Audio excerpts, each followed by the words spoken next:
Hi ಎಲ್ರಿಗೂ ನಮಸ್ಕಾರ. ಎಲ್ಲರೂ ಹೇಗಿದ್ದೀರಾ? ಬನ್ನಿ ಪಟಾಪಟ್ ಅಂತ ಖಾರ ಪೊಂಗಲ್ ಮಾಡೋದು ಹೇಗಂತ ನೋಡ್ಕೊಂಬರೋಣ. ಇಲ್ಲಿ ಒಂದು ದೊಡ್ಡ ಗ್ಲಾಸಲ್ಲಿ ಹೆಸರು ಬೇಳೆ ತೊಗೊಂಡು ಫ್ರೈ ಮಾಡ್ಕೊತಾ ಇದ್ದೀನಿ.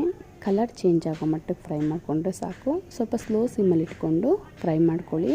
ನಂತರ ಇದನ್ನು ಒಂದು ತಣ್ಣೀರಿಗೆ ಹಾಕ್ಕೊಂಡು ನೆನೆಸಿಟ್ಕೋತಾ ಇದ್ದೀನಿ.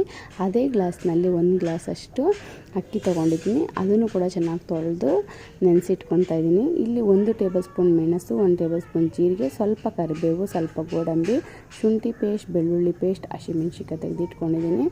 ಏನಕ್ಕೆ ಶುಂಠಿ ಬೆಳ್ಳುಳ್ಳಿ ಪೇಸ್ಟ್ ಮಾಡ್ಕೊಂಡಿದ್ದೀನಿ ಅಂತ ಅಂದರೆ ಇದು ಮಕ್ಳಿಗೆ ಕೊಡೋದ್ರಿಂದ ಬಾಯಿಗೆ ಸಿಗುತ್ತೆ ಅಂತ ಅಂದ್ಬಿಟ್ಟು ಶುಂಠಿ ಬೆಳ್ಳುಳ್ಳಿ ಪೇಸ್ಟ್ ಮಾಡಿಟ್ಕೊಂಡಿದ್ದೀನಿ. ದೊಡ್ಡವ್ರಿಗಾದರೆ ಶುಂಠಿ ಮತ್ತು ಬೆಳ್ಳುಳ್ಳಿನ ಜಜ್ಜಿಟ್ಕೊಳ್ಳಿ. ಇದು ಬೇಸಿಗೆ ಕಾಲದಲ್ಲಿ ತುಂಬ ತಂಪು ಕೂಡ. ಹೆಸರುಬೇಳೆ ತುಂಬ ತಂಪು ಮತ್ತು ಇದು ತುಂಬ ಹೊಟ್ಟೆ ಹಸಿವಾಗುತ್ತೆ. ಯಾಕಂದರೆ ನಾವು ಜೀರಿಗೆ ಹಾಕ್ತಾಯಿದ್ದೀವಲ್ಲ, ಹೊಟ್ಟೆ ಹಸಿವಾಗುತ್ತೆ. ಮಕ್ಕಳು ತುಪ್ಪ ತಿನ್ನೋದಿಲ್ಲ ಅಂತ ಹಠ ಮಾಡ್ತಾರೆ, ಮತ್ತು ಗೋಡಂಬಿ ತಿನ್ನೋದಿಲ್ಲ. ಈ ಥರ ಮಾಡಿಕೊಟ್ರೆ ತುಂಬ ಆರೋಗ್ಯವಾಗಿರುತ್ತೆ ಮತ್ತು ಇದು ತುಂಬ ಬೇಗ ಡೈಜೆಷನ್ ಆಗುತ್ತೆ. ಇವಾಗ ತುಪ್ಪ ಹಾಕ್ಕೊತಾ ಇದ್ದೀನಿ. ತುಪ್ಪಕ್ಕಾದ ನಂತರ ಮೆಣಸು, ಜೀರಿಗೆ, ಕರಿಬೇವು, ಗೋಡಂಬಿ ಹಾಕ್ಕೊಂಡು ಚೆನ್ನಾಗಿ ಫ್ರೈ ಮಾಡ್ಕೊಳ್ಳಿ. ಇದು ಫ್ರೈ ಆದ ನಂತರ ಏನು ಮಾಡ್ಕೊಂಡಿರ್ತೀವಲ್ಲ ಪೇಸ್ಟು, ಶುಂಠಿ ಬೆಳ್ಳುಳ್ಳಿ ಪೇಸ್ಟ್ ಹಾಕ್ಕೊಂಡು ಹಸಿ ವಾಸನೆವರೆಗೂ ಹೋಗೋವರೆಗೂ ಸ್ಲೋ ಸಿಮ್ಮಲ್ಲಿ ಇಟ್ಕೊಂಡು ಚೆನ್ನಾಗಿ ಫ್ರೈ ಮಾಡ್ಕೊಳ್ಳಿ.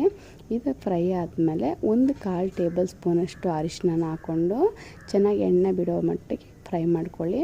ಇವಾಗ ನಾವು 1 ಗ್ಲಾಸ್ ಬೇಳೆ, 1 ಗ್ಲಾಸ್ ಅಕ್ಕಿ ತೊಗೊಂಡಿದ್ದೀವಲ್ಲ, ಅದಕ್ಕೆ 2 ಗ್ಲಾಸಿಗೆ 4 ಗ್ಲಾಸಷ್ಟು ನೀರು ಹಾಕಿ ಉಪ್ಪು ರುಚಿಗೆ ತಕ್ಕಷ್ಟು ಹಾಕ್ಕೊಂಡು ಚೆನ್ನಾಗಿ ಮಿಕ್ಸ್ ಮಾಡ್ಕೊಳ್ಳಿ.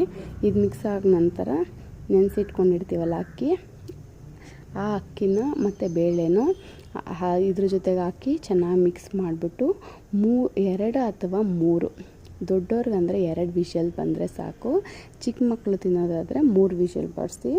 ನಿಮಗೆ ತುಂಬ ಈಸಿಯಾಗಿ ಶಾರ್ಟ್ ಟೈಮಲ್ಲಿ ರುಚಿಯಾದ ಪೊಂಗಲ್ ರೆಡಿ ಟು ಈಟ್.